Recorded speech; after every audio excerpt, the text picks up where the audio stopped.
The Minding Your Business podcast, episode 85, is brought to you by the Binge podcast network. The Binge, www.onabinge.com, is what you need to look to do. If you're an existing or a new podcaster, we would love to have you join with us. My great business partner, Dominic Lawson of Owls LLC and the Startup Life podcast, and I invite you to be a part of the growing podcast movement. That's right, baby. The growing podcast movement is right here, brewing out of Memphis, Tennessee with the Binge. So we invite you to join us there.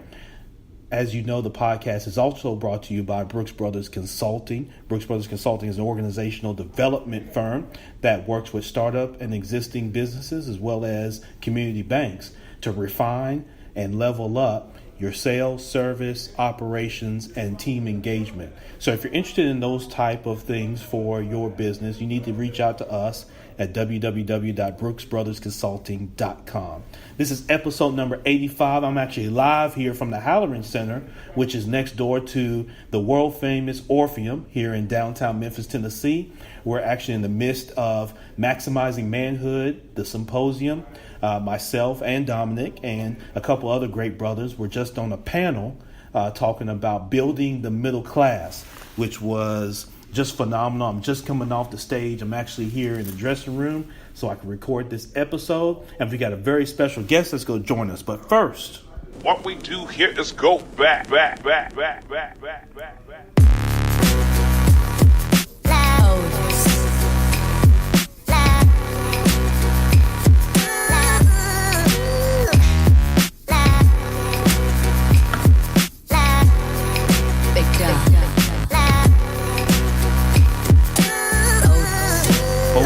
Oh yeah. Welcome to the Minding Your Business podcast. This is your host, Champ Ron, the ultimate wingman to your success. And we're here at episode number 85, which is phenomenal. Who would ever thought we'd make it to episode 85?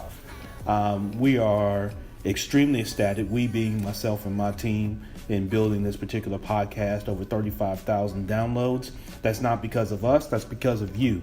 And so we thank you so much. And we've got a special guest today that I want to introduce, Miss Roxanne Little, out of the Maryland area with Hafkar Real Estate LLC. And she's going to drop some great jewels for us on today. So, Roxanne, are you there? Yes, I'm here, and thank you for having me. Awesome. Excellent. We've got our live audience with Spreaker.com, and everybody is so anxious to hear from you. And I've been able to do a nice intro coming in. And so are you ready to deliver some value? I'm ready to deliver some value. Okay. I know that because that's what you do. So let's start out here, Roxanne, because people are interested in kind of your background and kind of road to how you got into the real estate business and how you're managing it all. So tell us a little bit about your professional background. Well, a little bit about myself is that I'm originally from the Caribbean, Trinidad and Tobago. Okay. I migrated to the United States, and after migrating, I joined the United States Marine Corps from 2002 to 2010. And then I took a federal job within the federal government, and I'm currently still a federal employee with over 18 years of experience. So. Okay. Excellent. And thank you for your service, by the way. Thank you. I started my real estate business in February of 2018, so I'm new to investing. I have one rental property, and I've done 2 fix and flips, and I'm currently working on 3 properties right now, working with the sellers to get my next deal. Yep, excellent. So, Roxanne, why real estate? You've got a decorated background, you've served this country. Why real estate? When I first bought my first house, I was working with my agent, and one of the things that she mentioned to me was because I was actually going to get rid of my first house. I was moving from Montgomery County to Annapolis, and I just told her, I said, well, let's put it up for sale. And she recommended that I not sell it and that I turn it into a rental. Okay. And I went on to ask her, I said, well, are rentals lucrative? And she explained, yes, it is, and that she owned maybe 15 rentals right now, and she mentioned that she would be interested in helping me build my, have a nest egg and how I can do it. And, she made a couple of recommendations, and that's when I got into real estate. Okay. Excellent. So you kept the property. Obviously, you put a tenant in that property. Yeah. Was that, profitable for you from the very beginning, or did it take some time to kind of build up from that? Talk to us about that. Actually, it took some time to build up from that. My mortgage at the time was, I think it was $1,200 at the time, and I think I was making maybe $200 extra a month, and that has changed drastically because I've been paying down on the mortgage. So now I'm making a profit of $500 extra a month on that rental property. Gotcha. And I've had this for 3 years, and they've been awesome tenants, so I have not had any issues. Excellent. What was your process for bringing on your tenant? Or did you kind of do that yourself? Did you use property management? Because we have some people that really get into utilizing property management. Some people decide to do it on their own. So walk me through kind of your process for selecting a tenant. Actually, I did not select a tenant. My realtor and I actually decided how we were going to work on it together, since since her investment properties are tenant owned. She actually did all the work for me. So Oh, wow. I did not have to worry about finding the tenant. She did the background checks for me. She did the credit pull for me. She even prepared the contract for me. She even holds the deposit for me as well. Yeah. So my agent has been a great help in assisting me with my tenants, my properties with tenants.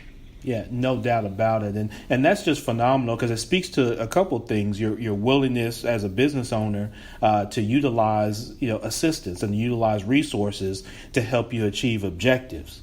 And that's something that we talk about pretty heavy here with MYB here on the podcast is, utilizing those resources when you have accessibility to those and how they can help translate to success. So I think that's a note that people should take as a best practice, even to what you just said, Roxanne.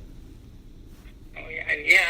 I do believe that, having great people to work with, having a team is very important.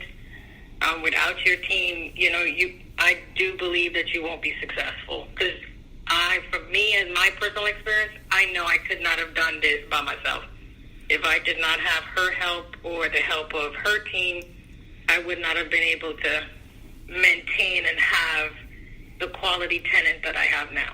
Yep, excellent. And so our guest today is Roxanne Little, real estate professional, business professional, and she joins us here on the Minding Your Business podcast. So, Roxanne, kind of take us and try to transition through to you've done your first deal, right?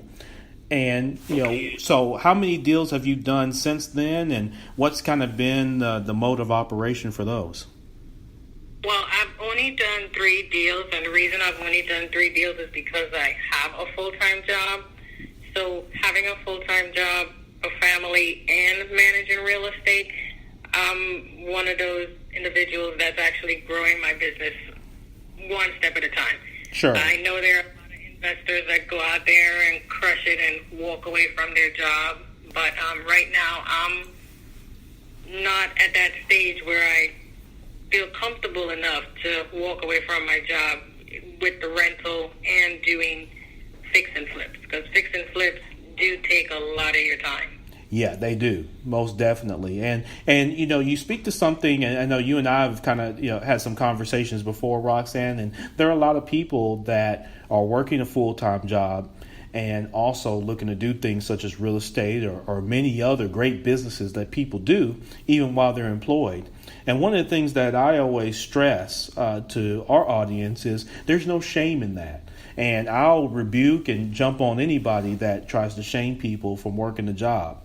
I think it's a great way, particularly in any situation, but especially when you have family and things like that. You've got to do what you have to do to then do what you want to do. And so I commend you for not jumping out there when you saw that obviously you've got responsibilities, right? And you're accountable to your family. And so I commend you for not doing that. There's other people who get so highly ambitious and they run out and do things, Roxanne, and they put themselves and their family in a tough position. Right, and that's one thing I didn't want to do because I have like 3 mentors, and one of the things that my mentors have all said to me is, make sure you're at a point where you're comfortable enough and your income that you make now and what the income that you're projecting in real estate is the same or more. And once you're making more, then walk away from your job. But you shouldn't walk away from your job if you're not making at least close to or more than what you're making now. Yep, exactly. And I echo those sentiments, and I've shared that even in my coaching with individuals. When that question, arises, I share with them just that you've got to look at, what you're generating and then the potential of what you would generate if you added in that time that you're spending on the job, if you spent that in the business. But it doesn't make sense to leave a job and leave that income and those benefits to jump out and do something just for the sake of doing it, or to appease, people on social media or other family and friends and whatnot, and put yourself in a bad spot. And so, Roxanne, as a mother, and having family, how do they influence or inspire you in your business? What inspired me are my kids, knowing that I'll have the ability to leave them a nest egg or allowing just to leave a legacy with my kids is what drives me. I can't say enough how much my kids drive me, because if I didn't have them, I think I would have given up a long time ago. I think when I had failed, I would have just given up. But they're the ones, just knowing that I have to come home to them and my husband, and just providing for my family is my driving force. Yeah, absolutely. And Roxanne, you mentioned your husband, and so how has he been a support? Because oftentimes I run into people as they're striving to do certain endeavors, and sometimes they may not always have the most supportive spouses and significant others and things of that nature. So talk to our audience about how important the role your husband plays and his support of your endeavors. Well, when we first met, and I have to go back to when we first met, one of the things I told him is, this is my 5-year goal and this is my plan. And if we do pursue our relationship, I want to know if you're going to be okay with me opening my business. And I also stressed to him that, if I do go the business route, would you be willing to help me with the house chores? Because a lot of times men, this is not knocking men, sometimes feel they don't have to do laundry, dishes, or things that a woman should do. Sure. But I believe in any relationship, it's a 50-50 split. If you know that I'm doing rehabs and I can't get home in time to make dinner, do laundry, or cook, would you be willing to pick up the slack there for me? And my husband has been very supportive, where I can call him and I said, hey, I didn't plan to be here past 5. I'm still here. The contractors are still here. I'm not going to be home till 7. Can you please, put in a load of laundry, do the dishes for me, please, and put on the steak or whatever I take out at that time to cook. And he'll help me. Yeah.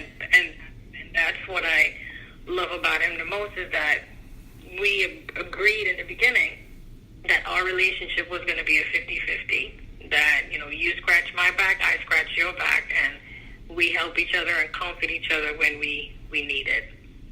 Yep, absolutely. And so, Roxanne, I think you make some really great points there that I think are helping people, and you're getting a lot of thumbs up here on Spreaker, a lot of amens and whatnot, because, and I can speak to this as a husband and a business man. Yeah, and my wife's not in business, and so it's kind of the reverse for us. But even though I may be pursuing business endeavors and things like that, my wife still needs my help just around the house, and we did that same thing. We had to make sure we had an agreement, and she's had to check me on that before. So it's not always the most smooth thing all the time. So I think you're correct in your analysis of sometimes how we can be as men. But one of the things that we always make sure we circle back to is that we're in this together, and when we work with this as a team, that being our mentality, there's nothing that can stop us.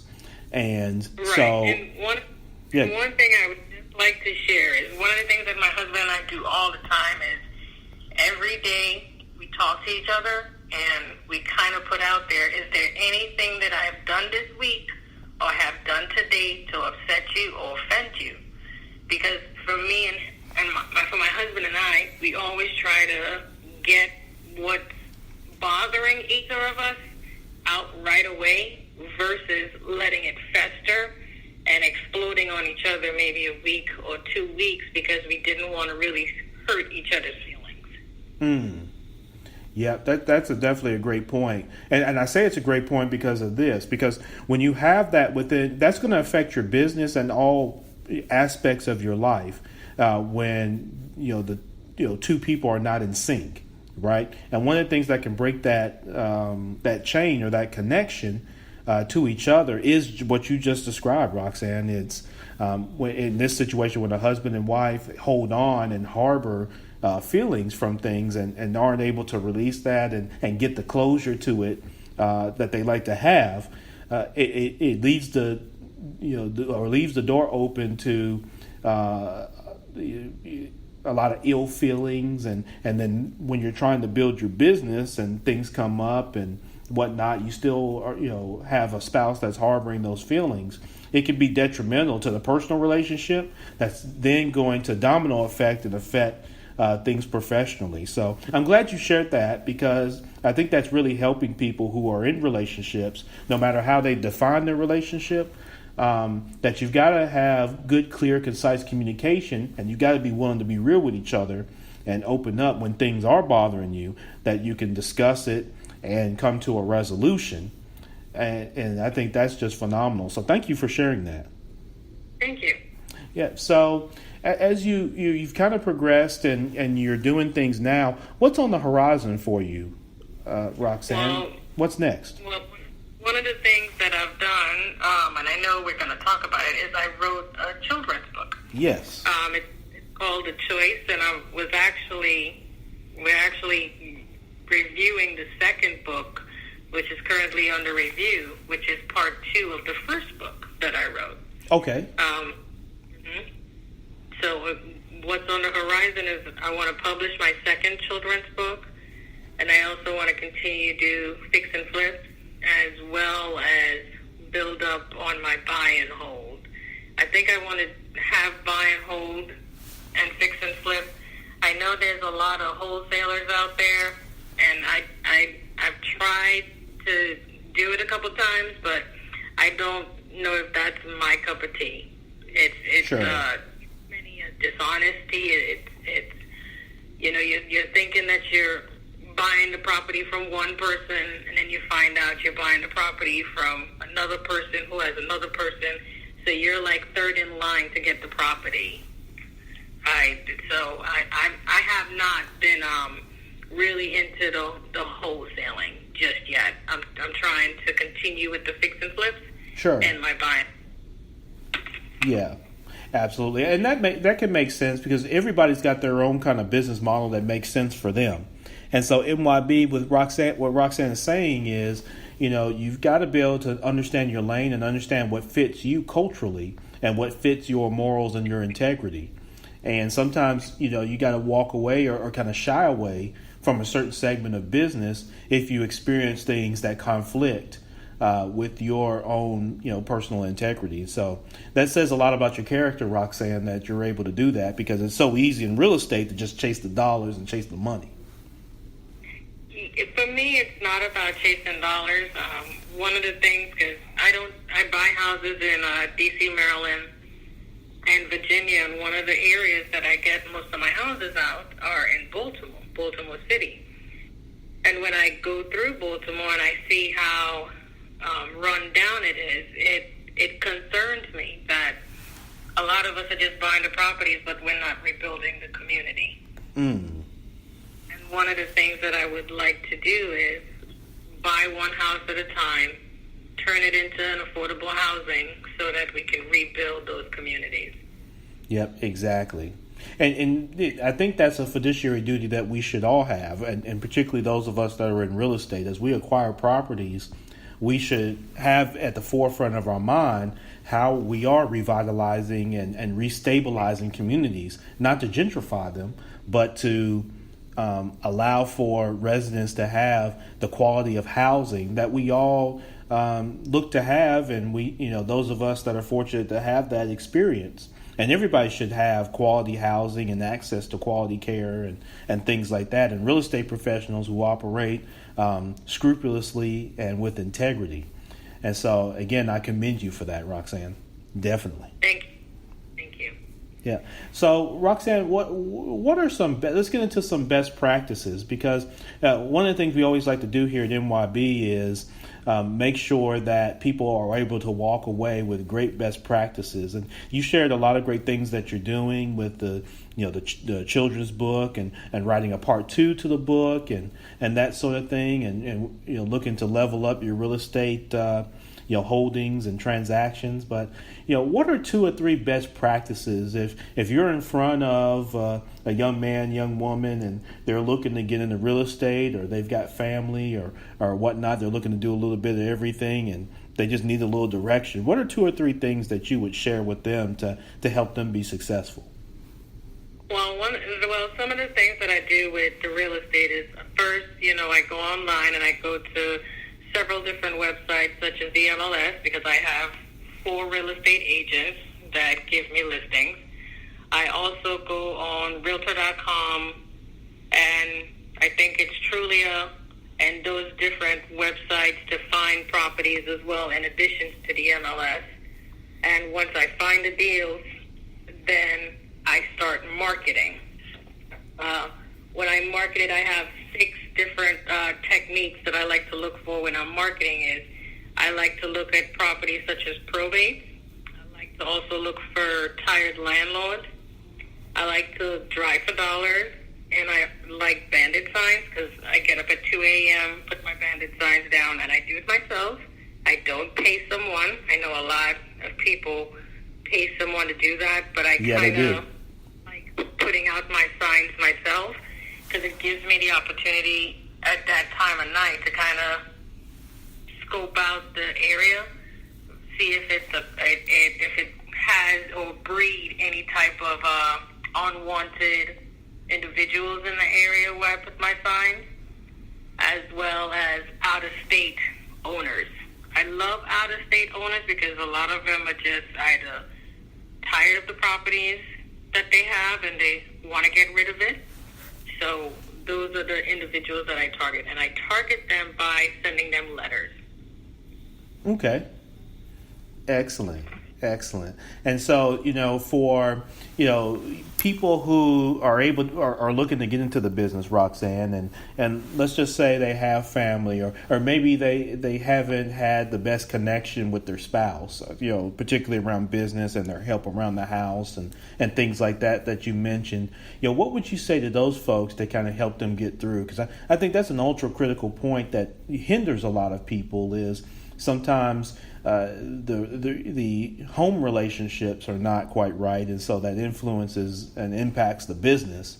And so what's the best practice you share with those folks who may be listening to you and they may be struggling, or their spouse isn't as supportive as they may like for them to be? Some of the places where I found some of my business partners and associates that help me and keep me motivated with the real estate is at REI meetings. Okay. And gotta also, and I go on YouTube, they have like motivational speakers, like his name is Eric Thomas. Yes. There's also Tony Robbins, and her name is Mel Robbins. She's one of those female motivational speakers, and I listen to them first thing in the morning when I wake up. There's just several podcasts that The one gentleman that I like a lot, his name is Eric Thomas. One of the quotes that he said is, "I can, I will, I must." And I listen to that every morning. It's only like 4 minutes long, but that gets me out of bed. I can, I will, and I must. And I can do this, I will do this, and my will is for my family, and I must do this to bring in revenue. Yeah, that's incredible. And you mentioned, with podcasts and looking at different shows and motivational speakers and MYB, you know how I am about that. You have to seek knowledge, and you have to surround yourself with positive message and positive imagery. And so that's what Roxanne is mentioning, is that as a best practice, if what you consume is what's going to consume you. And so if you consume garbage and you consume mess and things like that, and there's nothing wrong with being entertained, but Roxanne makes a great point that you want to start your day, throughout your day, in your day, with positive messages, with people that are reinforcing positive energy, and then helping you critically think through and challenge your own way of thinking. Roxanne, I do the same thing. I've got my favorites and different people that I listen to and different mentors that are around that pour into me and help me along this walk. And so thank you so much for sharing that. I think that's really helpful, and people are giving a thumbs up that it's helpful here on the Spreaker.com, our live audience. So thank you so much, Roxanne. Oh, thank you. And so, Roxanne, where can people find the book? I know you mentioned the children's book. You've got one out now. You're writing kind of the second part to it. Where can people find that? The book is called The Choice. You can find it on Amazon, Barnes & Noble, and wherever books are sold. You can also find me on Facebook. The writer, I write under my pen name, which is Hazel Walcott. It's at Hazel, Hazel, Walcott, Walcott. That's on Facebook. On Instagram, it's hazelwalcott.author. And on Twitter, it's at Hazel_Walcott on Twitter as well. Yep. On my real estate website, it is called Hafkar, Hafkar Solutions.com. And those are the websites they can find me on. Yep, excellent. And Roxanne, if you would, do me a favor and send those to me. I want to make sure that they're in the show notes for this particular episode so that those that reach this episode are able to connect with you. And MYB, I invite you to connect with Roxanne. As you can see, she's a wealth of knowledge, and I'm sure that she'd be willing to, in a professional manner, help you in whatever way that she can. Again, given time constraints and things like that, because she's, as you can hear, she's a busy woman. And so, but I invite you to connect with her and that sort of thing. It's just great to do that professionally. So, Roxanne, I thank you so much for your time on this evening. I thank you for your advocacy and your support. I thank you for what you're doing there in the community there in Maryland. And as you expand beyond that, thank you for sharing how you and your husband are helping to lead your family. Your connection with your children and things like that is to be commended. And I think that's an inspiration for those of us, myself, and those of us here with Minding Your Business. Oh, thank you so much for having me on Minding Your Business. I do enjoy your podcast. It's really good. Yeah, definitely. And don't be a stranger. We want to have you come back at some point and kind of share some new things that you're doing. And certainly when the part 2 of your book, The Choice, comes out. Now, is part 2 also The Choice, or is it? Actually, part 2 is called Rachel's Journey. Oh, okay. So The Choice is about Rachel, who was a young child who lived in an orphanage, and she never got adopted, and she became upset and angry with God. And then this family, loving family, took her in, and she was extremely happy with the fact that she got adopted finally after so long, after 11 years being in an orphanage. Wow, excellent. And so, yeah, MYB, you definitely have something to look to for that book, so I invite you to go get part 1, and then for part 2, we want to have Roxanne come back and introduce part 2 to us. But I'm going to go on tonight and get my copy, and so I invite you, MYB, to go do the same. Go ahead and do it tonight. Don't wait. Don't wait till in the morning. Don't sleep on it. Go ahead and do it now while you're listening. Roxanne, thank you so much again. I appreciate, again, your time. Enjoy the rest of your week and your weekend. And we definitely want to connect again on a professional level. So thank you so much, Roxanne. Thank you, and thank you. Have a great night, everyone. All right. Thanks. You too. Bye-bye. Bye-bye. So that was Roxanne Little joining us, real estate professional, mother, leader of a household, and just overall great business professional. So thank you so much for having her on the podcast. I think it's a phenomenal opportunity when we can have someone of Roxanne's caliber be a part of this particular show.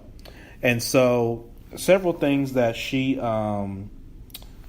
on that I think are really good best practices that you should really take with you, MYB. And so anytime we can have, particularly on today with being International Women's Day, and we're celebrating women, it's great to have someone of that magnitude and that strength in Roxanne.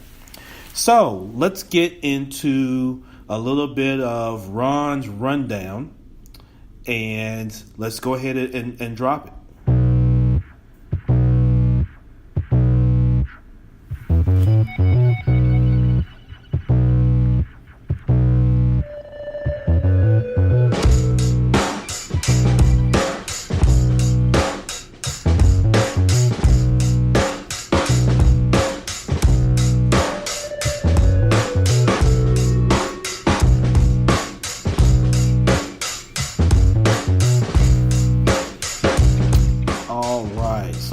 Thank you so much. Ron's rundown.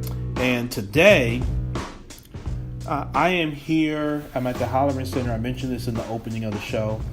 Just got through, and there's some other great panelists that are presenting here. Lakeitha Mason has done it again, y'all. And he is facilitating, along with Dr. Earl Fisher here in Memphis, Tennessee, the Maximizing Manhood Symposium. And myself, Corey Beal, Dominic Lawson, we were on a panel, all three of us together, and it was concerning building the middle class, or kind of rebuilding the middle class. And there were several great points that were made by myself, by Dominic, and by Corey.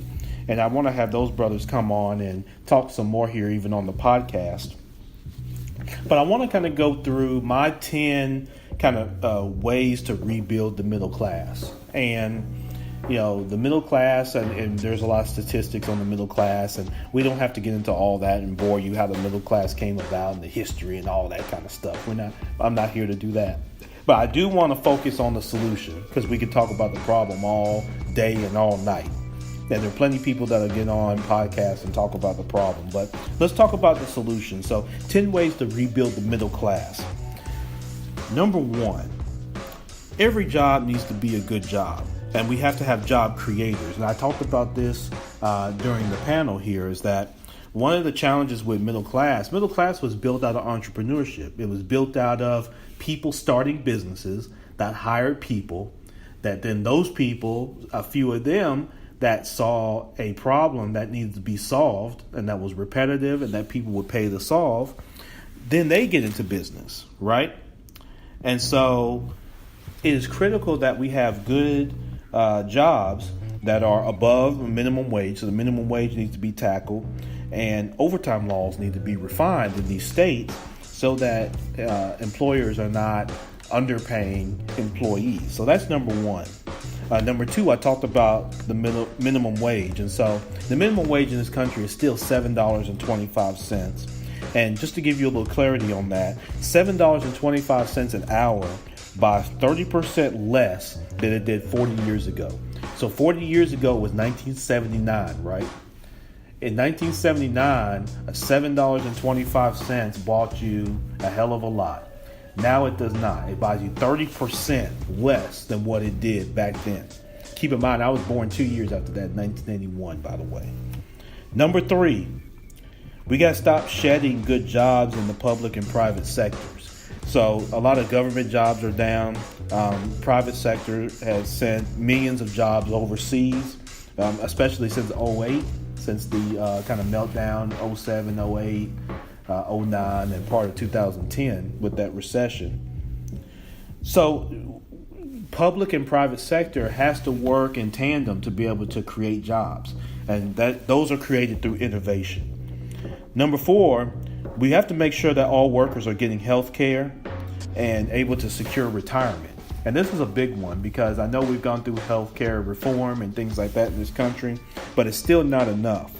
And over the last couple of decades, the number of employers that are offering adequate health care and health insurance and things like that, that's completely plummeted, man. And pensions have been replaced by 401ks and things like that. And so there's a lot of pressure on the worker to have to be able to maintain their health. Now, there's some of that goes into lifestyle and behavior and things like that. But at the very base, employers have to be leaders in providing adequate health care for all workers at all levels. Number 5, we've got to uphold the freedom of workers to unionize. And I know that's probably going to be something that's going to get me in a little bit of trouble, but there was a time in this country where the middle class was developed because you had lower paid jobs that, through the support of unions, were able to turn into middle class jobs because workers were able to band together and have representation to compel companies to make sure that they have the right work environments and that the pay is on scale and parallels with the skills that are required for a job and the output that an employee needs to make at all levels. And so we've got to find a way, because a lot of states are right to work states where there's really no loyalty on either side between the worker and the employer. And employers just make decisions solely based on the bottom line, and there's no representation for the worker. Although human resources in many companies can do the best they can, they're still part of the company. And so you need that third party from the union standpoint. And I know unions have their colored past and things like that, and they can be manipulated and whatnot too. So it's going to have to be done with integrity and scrupulousness. That's for sure. Number 6 is we've got to make the modern workplace pro-family.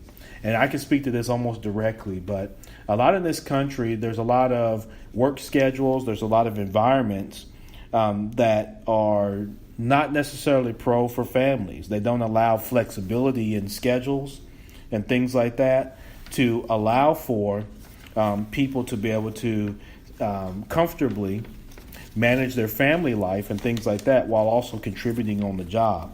And so things like, few sick days, some companies not even offering sick days that allow people to care for ill family members. Sometimes that's discouraged. Family leave insurance and things like that. Those things got to be looked at and they've got to be revised, again, with integrity, with care, and with scrupulousness. Number 7, something that's also very important is we've got to stop wage theft. And this is something that's come even more so in the last few years, which is companies and sometimes these are big corporations that try to either outsource a lot of work or they try to avoid certain wages or certain payroll by hiring temps and hiring independent contractors and things like that, giving them 1099s and not paying them benefits and things like that. But you want them to be fully ingrained in your culture as full-time employees. And there's a place for all of that, right? Doesn't mean it has to be completely eliminated. However, we do need to look at this thing around perma-temps and subcontracting employees and all these kind of things. There's a lot of temporary stuff. And even here in Memphis, we've got a big problem with that. Some of it's the skill set of the labor force. And then a lot of it is that companies look to take advantage of that by doing a lot of temp stuff. Number 8, we need to enforce existing laws and expand the nation's labor laws to cover workers. And I think that's critical with even what I just said. Number 9, we need to turn talk of caring about the unemployed into action. And one of the things, and this is controversial, but when people are out of work, we have to make sure that, one, they're active about seeking employment or seeking entrepreneurship. It's a great time for them to update their skills and things of that nature. But we've got to make sure that we provide them some level of benefit for some period of time while they go through their unemployment journey towards getting back employed. As you know, I'm a support member for our Memphis career transition groups. That we've got several around the city. We've got one that meets here on Sunday mornings. That's a great group. And, you know, the sole mission or purpose of that is to help people that are in career transition find their next opportunity and navigate the waters of being unemployed, and how they network and how they build their resume and how they connect with recruiters and how they perform on interviews and things like that. That process needs to grow. And that's what I mean by when we're talking about number 9. Lastly, but certainly not least, is number 10. We've got to make the workplace safer. A lot of times, especially with low wage jobs, companies will cut corners and create these unsafe places with no training and things like that. We've got to cut that out. It's time out for that game. Okay, it's time out for that game. Companies will expose workers to hazardous chemicals and all this type of thing. I mean, that's got to change. This is America. We've got to be better than that. And so that's the last piece. Number 10 is we've got to make sure that we make the workplace safe for all people, men and women, so that it can function as a profitable and innovative environment. And so if we take these 10 things into consideration, and I know some of them are a little bit out there and some of them are a little extra, y'all, but just go with me on this. We'll see a better middle class. But the number one thing is we've got to get back to creating jobs. That means we got to support entrepreneurs that don't just create self-employment for themselves, but they create jobs that hire people, that then some of those people go on to then create companies that create more jobs. That's what happened coming out of World War II, and the government sponsored a lot of that through the GI Bill and whatnot in 1944 coming about. People moved out to the suburbs. The expressway allowed them to do that. People started businesses to help build that infrastructure of the expressway, all the roads, all the bridges, all the tunnels. All that stuff required government intervention, so government paid for it. People were able to start businesses, get government contracts. They enter the middle class. Those companies are then able to hire people, pay them a great wage, a wage that they could live on, and not just live on to get by, but live on to raise a family, right? Send them to decent schools, hold schools accountable, send them to college, all on and on. And we've got to get back to that. It's not just about the dollar amounts and the money and things like that, but we've got to get back to that mentality where we are leading and supporting people. But it starts with innovation. It starts with entrepreneurship. And that's what you get here with the Minding Your Business podcast. We want to bring you the best practices that you can take with you throughout your walk.